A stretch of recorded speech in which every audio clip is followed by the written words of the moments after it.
Alright, so what is up, friends? I wanted to make a very long technical video mostly about skates, my current setup, and a bunch of few other topics. Let's get right into it. I keep holding this skate, the Aeons, because these are the ones that work for me the best. Seriously, I could afford any skate, any setup I would ever want, but this one seemed to work the best. So quick few upgrades. Most visible is the new 45-degree strap, because I wasn't really happy with the original one. These are thinner and they sit lower, so it's 45 degree, but I would really prefer this to be somewhere up here. So I bought some. These are the FR or SEBA 45 degrees, and I did drill into the boot between the original hole and the cut bolt around halfway here. Works much better. It's about the same weight. It's even lighter. It's really beefy, so it spreads out the pressure. The pressure that I get when this thing grabs my foot and locks it in to the boot. The other upgrade is the new liner. The blue dem intuitions were too small. They fit on me, but they are not comfortable. They're a bit tight around the toe box area. Got some FR intuitions. I'm gonna rip these out because there is a hidden upgrade. I'm gonna take the other one out, and you will find out why I said rip.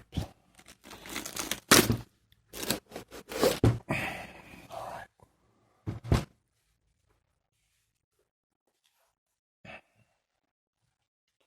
So let's start with the sticky part, because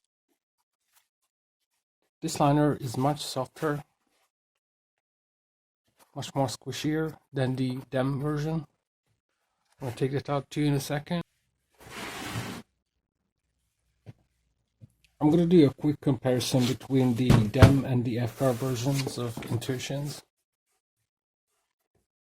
Ventilation is about the same on the sole, but this one, the dem, has the silicone grip on the sole, on the heel.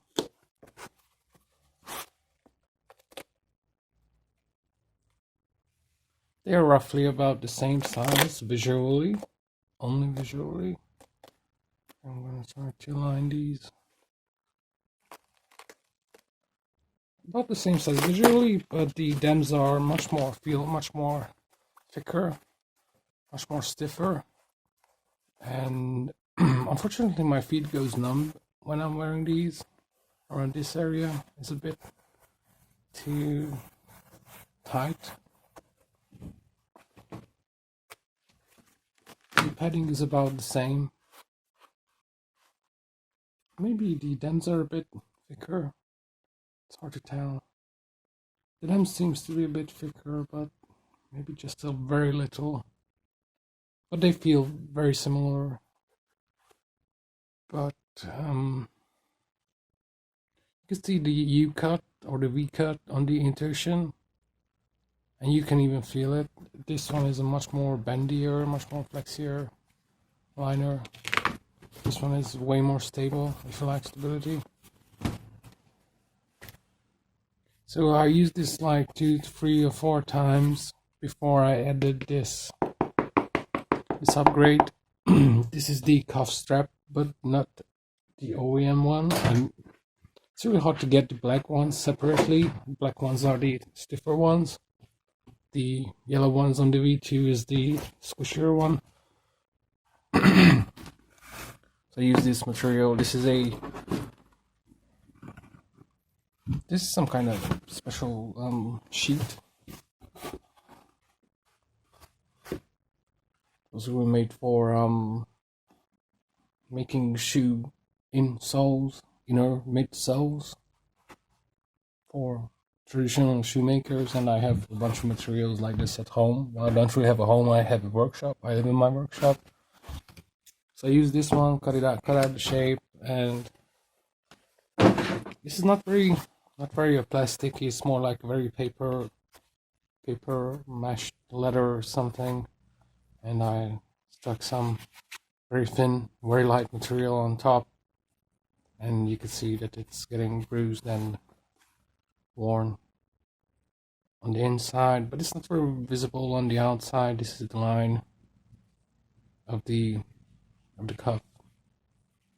It works very well. It gives me much better support, because when I use this without the cuff strap, I noticed that my knees were getting a bit damaged. I felt on the inside that not sure, whatever you have, like PCL, MCL, whatever you got there, that was getting very painful, very scary. And since I added this cuff strap, I get a very decent amount of support. It's not too stiff, not too flexy. Am I gonna redo it differently with a different material, or get an original cuff strap? Very quick side note, I started using the apparentations differently. I normally write my aeons with two, using both of the shock absorbers, and I noticed that for some reason it works better if I leave one shock absorber just naked, and I don't use any inner soles. There's not much space for it. So I use one shock absorber inside the liner and one shock absorber inside the boot. And there was one thing that started bothering me.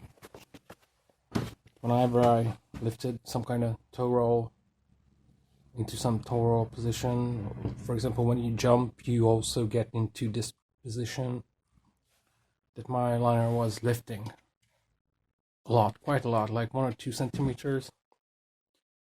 And I was thinking about a lot of solutions. I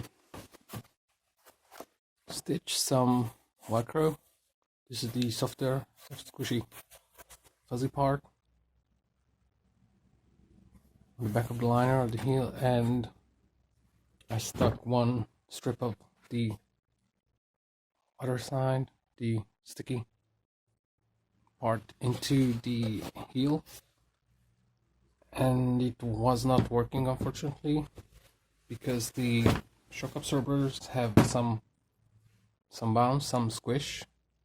This was kept moving, making sounds, or it just came off and it didn't really work. So I wanted to figure out something that doesn't include drilling into the boot. So I used, unfortunately this doesn't work that very well when I need to remove it, but it's holding up, so it doesn't lift. But I used industrial grade sticky tape. This is very sticky. There's 2 sides, both sides are sticky. So I just got some Velcro, attached the Velcro. I attached the Velcro to the, I'm not sure if I could take this out, hold on, because it's stuck. And this, right now it's in pieces because I had to rip it out. So Velcro goes to the shock absorber goes to the inner sole, and the inner sole is glued, sticky tape to the bottom of the boot, and it's holding really, really well. Let's look at some recent frames I made. Frame wall, 50/50. These were the the weird rocker frames.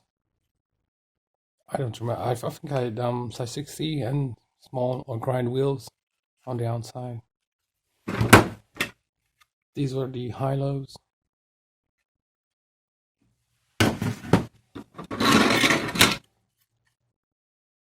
Self-explanatory. Flat frames.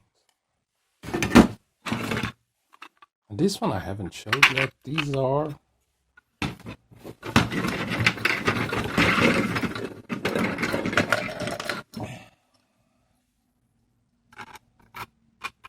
restart frames with textured side walls. You can see the outer wall has this positive structure. These are kind of like these capsule or diamond shapes. And the inner one is the same, but it's negative dimples. With these homemade juice blocks, I made these.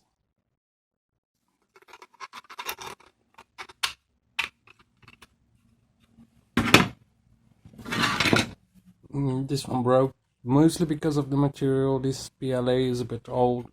I could still weld it, but this was really just the one-time use frame. I might gonna give all of these away. I might gonna weld it, plastic weld them together.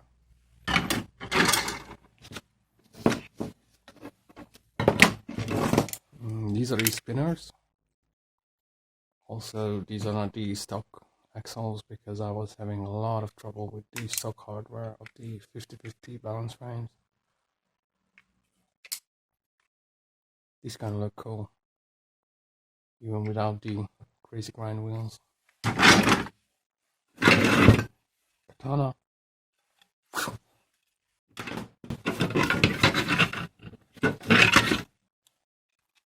This is the crazy rocker or the crazy anti-rocker frames with the grind wheels, needle touching in the middle.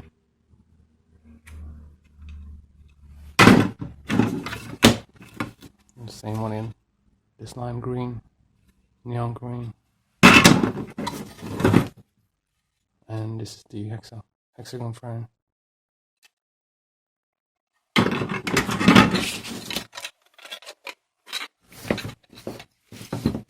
And the last one is the belt frame, and this one doesn't really have a lot of parts. It was extremely difficult to make. This one has special wheels somewhere. This was the belt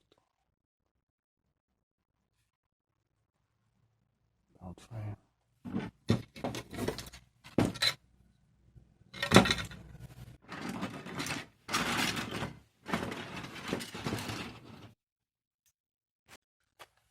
I wanted to talk about Remz for a while, for a couple months. I had the Remz in mind because I really like these skates. I really love how they look, but they are not really the best skates, to put it nicely. First thing that turns me off is the weight. Even the open shell is a quite heavy skate, even without modifications, because these add just a little bit of weight. I was thinking about what would make these skates much more contemporary, because it has a few problems that turn me off a lot. So besides the weight, the fit, I'm not sure if this is a me problem or a lot of people experience this, but I need to wear this quite large shell. This is a 12 to 13 shell in US size, and my toes, my big toe is around here, so I got this 2 centimeters of space just in the front. If I would try a smaller shell, I would not be able to move my toes. My toes would be up against the front end of the shell, which is very uncomfortable. And if I ever kick into something when I fall or miss, my toes are gonna get really, really beaten up. So if they would ever remake I would say this is a legendary boot. I know a lot of people like the old one, the Remz. I don't really have a lot of experience with that one. Never tried them, never seen them in real life, only on photos. In around 2000, 2001. So if they would ever decide to make this boot, they would ever remake this, the first thing they should address is the fit, because it's just really weird, and the newer ones are even worse than the older ones. The upper shell is a quite large shell. There's a lot of room on the sides. This is very good for people who have very wide feet. I think a person with a wide feet could even use it with a thick liner. And for someone with a very narrow feet would not be too happy with an open shell. Here's the skin version from 2006, but the newer ones, the ager ones, have a lot of material, like 3, 4, or even 5 millimeters of skin that is even on the inside, so they just leave it on the inside of this toe box. That's why people report a lot of pain, a lot of tightness, and the 6th toe issue comes from that. I'm not sure how to address the weight issue. I would really love to see Remz come out with a reworked, modernized version of this plastic boot. I would love to see a different material. There's so many better materials than they were used to. Something that is much thinner, much lighter. About the cuff, it would be nowadays. It would be. I'm not sure. I'm not really sure, because this is the concept of the Remz. It's quite low cut. It's the V cut. It's quite nice, but it could hurt, and it could be sometimes troublesome. Also, the pressure is kind of weird with these cuffs, because you get this very angled pressure above your ankles. Presses you here. Even in the best liners, I could feel it. So it would be probably really good to have a much more supportive cuff. You know, nowadays we have old knees, and these very low cut, very deep V-cut liners and cuffs are not really good for knees and support. So new Remz, if it ever, I highly doubt it's gonna happen. Not even by crowdfunding or by any other means. I don't think it would ever happen. It would be nice just to sum it up, to fix the fit, so you don't need to upsize to fit your toes into the front of the shell. If it uses skin, then they should not leave it on the inside of the shell. Also, to use a thinner wall, size down the boot width-wise, and use a very sturdy, very thin, much thinner, lighter material. It would be nice to see this size.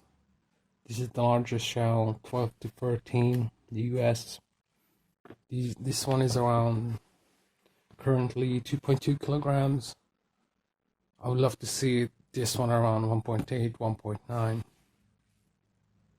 That would be a much more competitive, low weight boot. And also to have more options with the cuff, something stiffer, something that supports you a bit more higher, but also offer these older ones with the deep recut, because the original ones, don't think I have the original ones. Hold on. No, now look, I found it. These are the regular cuffs with the option of the V-cut. And even without the V-cut, these are not very supportive. These are very bendy, very flexy. They don't offer enough support, at least for my taste.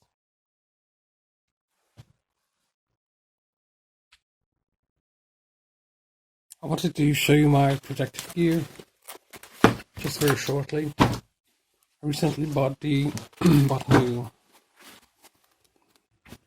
knee pads. These are the G-Form E-line.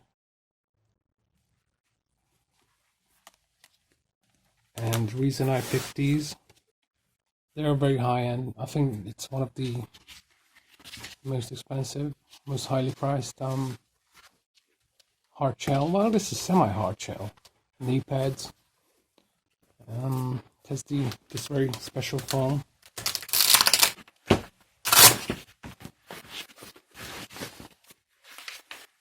It is perforated. This is the foam that if it gets hit, it absorbs impact, hardens upon impact. It protected me. I hit my knees like half a dozen times, having to be in. I noticed the first hit, but then I realized that there's nothing there. It doesn't hurt.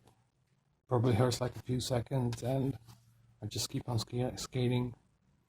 Because I know that knee pads, all these protective gear, just limits in movement. But what really limits in movement is when you hit your knees or hit your shins, and you can skate for 1 or 2 months, or in worst case, probably ever. So G-Form E-lines, they're the most breathable, with the most ventilation. You don't need to, doesn't have a sleeve, you don't have to pull them on. Put them on your knees and strap it in. It has this, I don't really understand the design. It has this zipper, but I don't really use this, and it always comes undone, so I never use it. And I like the side protection. It's protected me a few times. And I normally put these on like tight or semi-tight, and it hasn't really turned away when I got hit on the knee. So it protected me a bunch of times. Really happy with this one. It was a very good investment. G-Form E-line. Not a paid ad, by the way. I don't really use any specialized knee pads or shin guards. These are just some random football stuff I bought in Decathlon. I did add these foam strips so it doesn't it's not in full contact with my shins, because I get through, the sweat gets really nasty here, and I don't know, I just don't feel like to sweat into these that much.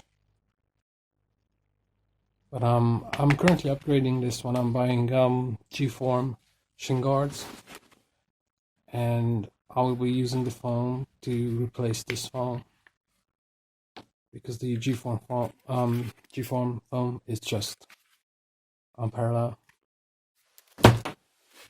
These are the gloves that I made when I came back to blading, because I just hate it when I have these scars, these healing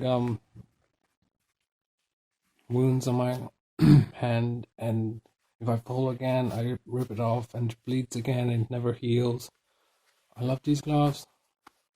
Leather on the inside, it has a foam insert. It has this very breathable material on the outside. I still sweat into them. I should be washing these regularly, but I'm quite a busy person and I never have the time to wash them. And these absorb, well, at least some impact. It probably would be better to use the forearm breakers, aka the, what are they called? Wrist guards? Yes, the wrist guards.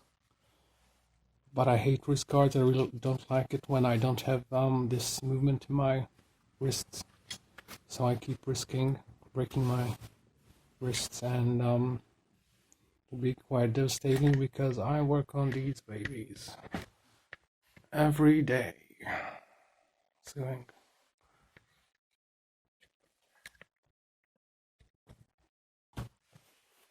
there's not a gadget, it's called gadget. This item that I made, this is a it's hard to tell, but it's I'm mostly afraid about my spine, hitting my spine ever. and I really don't want to do tricks and skate spots where I feel that my spine is in danger, or let's say there's a sharp angle, so something that could potentially hit, that could potentially hit my spine. So I made this spine protector. This is like a mesh shirt. I'm gonna pull it out, pull out the protective stuff. I made this thing from scratch. This is I'm not gonna pull out the entire thing, just a bit to show you. Okay, so I cut out all of these plastic sheets. I bended a few of them just to make it more to fit my neck. This is the top part. This is foam from a mattress. This yoga mat or whatever mat that I use. This is very good, quite good with spreading out impact. And I used rubber strings. It's like an ancient. I'm sorry. It's like an ancient armor. You know, like these very samurai kind of armor. But to be honest, I tried to use this thing once, and it really throws me off balance to have this turtle shell on my back. It really limits my movement, and I normally I'm just trying to be careful. I'm not gonna take it out because it's quite hard to put it back.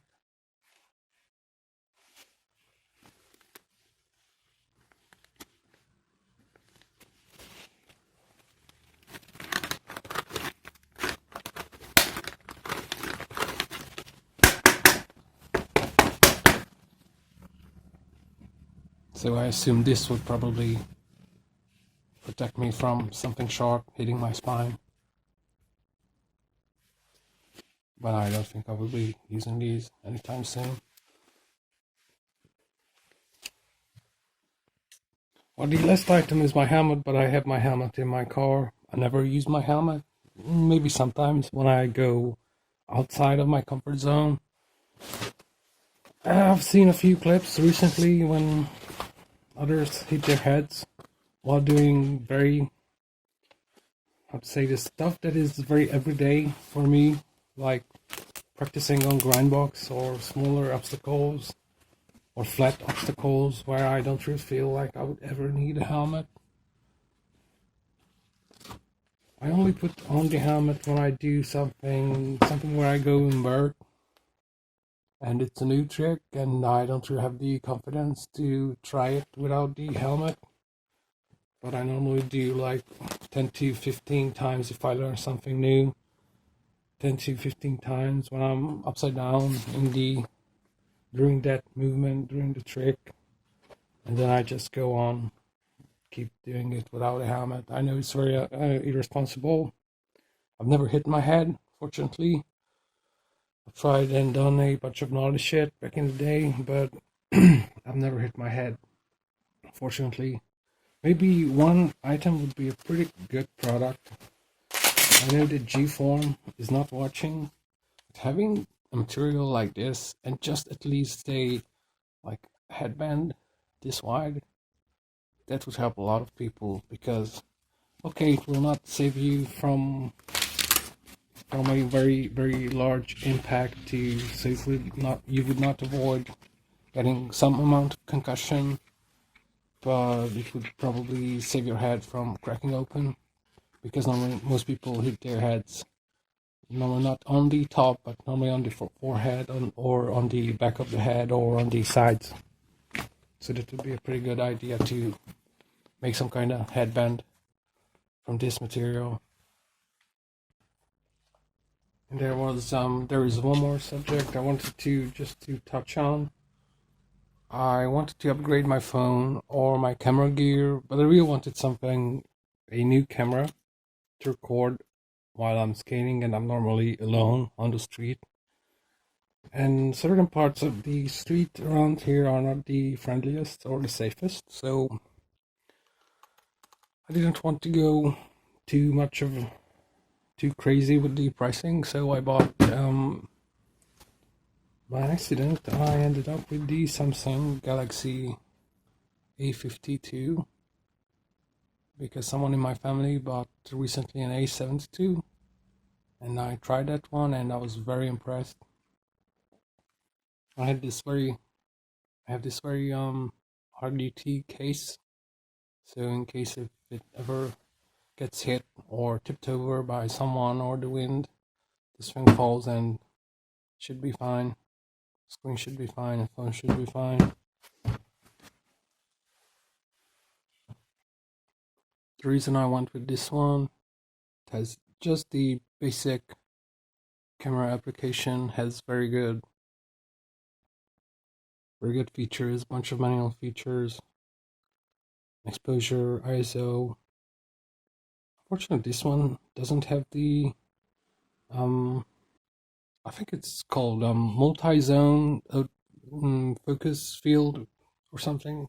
I never really use it. I just use continuous autofocus or autofocus, and I always use automatic white balance. But I really like to set my own shutter speed and my own ISO when I pretty much anytime.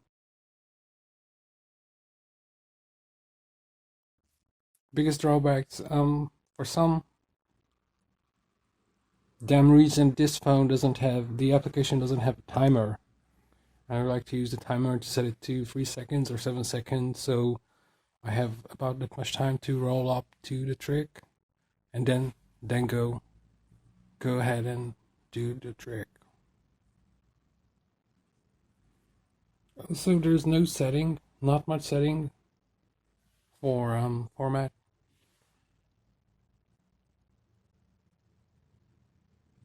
There's just a few settings. But I really like the 60 FPS. I wouldn't live without it anymore.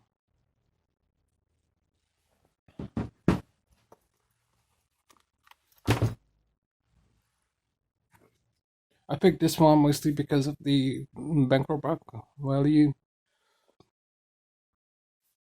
It's not too expensive. It was around 350, 330 in euros or dollars, whichever you have in your area. So I'm not too afraid. So if someone tries something funny when I'm like 10 feet away, 10 meters away from my tripod, and someone tries something on a bike or just runs in and tries something funny, I'm not gonna be too worried about this one, because imagine having some kind of very expensive DSLR that starts around 600 to 1000 plus the, let's say, professional microphones and lenses, could make the value of the camera rig go up by a lot. So I don't really want to skate alone on the street with a 1000 or 2000 euro camera that is just sitting on a tripod. I bought this pretty cool nifty little package. I only wanted to have a polarizing filter. I'm not sure if it works with this one. Yeah, it should work with this one. Just don't want the edges to be covered out. So I bought this set of lenses that is made for mobile phones. Nice little clips on. Really cheap. It was like 30 euros. I only bought it for just to get the polarizing CPL filter. So I would get much more nicer skies, and I could control how much reflection comes off from, let's say, shinier surfaces and windows. It has a fisheye lens. It's quite blurry, but the problem is that the phone doesn't do. The phone has a very nice wide-angle lens, but it's only on automatic settings. Yeah, so unfortunately the phone cannot really do any video with it has a wide-angle lens. I think it's the top one. Top one is the wide angle, but it cannot do gonna do the wide angle. I normally use this mode, the Pro Video, Professional Video. Looks real good. So I'm super happy with this package that I picked. It's not like I wouldn't really invest more into this unless I'm making money with it. And it gives me the peace of mind that I don't have to go out with a 1,000 to 2,000 euro videography set. So yeah, guys, that's it. This was the very long blading technology related video. I hope that you haven't fell asleep during listening to it. See ya later.